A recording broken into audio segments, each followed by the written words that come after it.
ಯಶಸ್ವಿಯಾದ ಈ ತಿರಂಗ ಯಾತ್ರೆ ಉಳ್ಳಾಲದ ಅಬ್ಬಕ್ಕರಾಣಿಯ ಈ ಒಂದು ಕ್ಷೇತ್ರದ ಹೃದಯ ಭಾಗದಿಂದ ಆರಂಭಗೊಂಡು ಈಗ ನಮ್ಮ ಈ ಒಂದು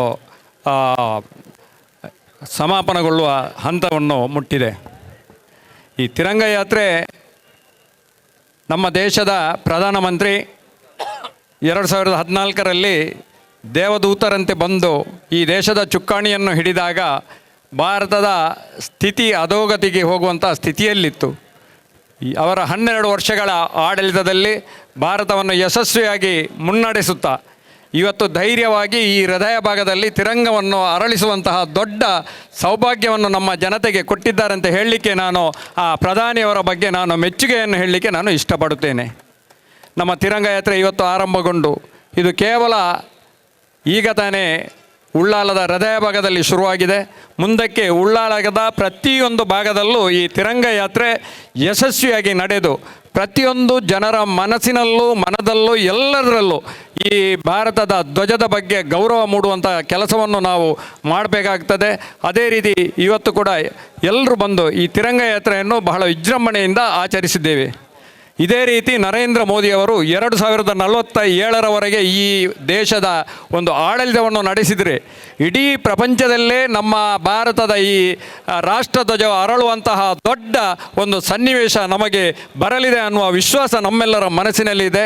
ಇಡೀ ವಿಶ್ವದಲ್ಲೇ ನಮ್ಮ ತಿರಂಗ ಧ್ವಜಕ್ಕಿರುವಂತಹ ಗೌರವ ಯಾವ ದೇಶದ ಧ್ವಜಕ್ಕೂ ಇಲ್ಲಂತ ಹೇಳಲಿಕ್ಕೆ ನಾನು ಹೆಮ್ಮೆಯಿಂದ ಹೇಳಲಿಕ್ಕೆ ಇಚ್ಛೆಪಡುತ್ತೇನೆ.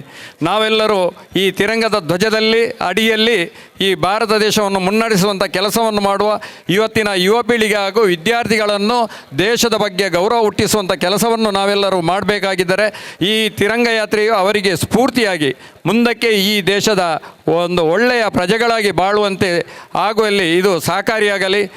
ಹೇಗೆ ಸ್ವಾತಂತ್ರ್ಯವನ್ನು ದೊರಕಿಸಿಕೊಟ್ಟು ನಮ್ಮ ಸ್ವಾತಂತ್ರ್ಯ ಹೋರಾಟಗಾರರು ನಮಗೆ ಸ್ವಾತಂತ್ರ್ಯವನ್ನು ದೊರಕಿಸಿಕೊಟ್ಟರು, ಅದೇ ರೀತಿ ಅದರ ನಂತರ ಬಂದಂತಹ ನಮ್ಮ ಸೈನ್ಯದವರು ಈ ದೇಶವನ್ನು 1 ಇಂಚು ಹೆಚ್ಚು ಕಡಿಮೆ ಆಗದಂತೆ ಸಂರಕ್ಷಿಸುತ್ತಾ ಇವತ್ತು ನಮ್ಮ ದೇಶವನ್ನು ಕಾಪಾಡುತ್ತಾ ಬಂದಿದ್ದಾರೆ.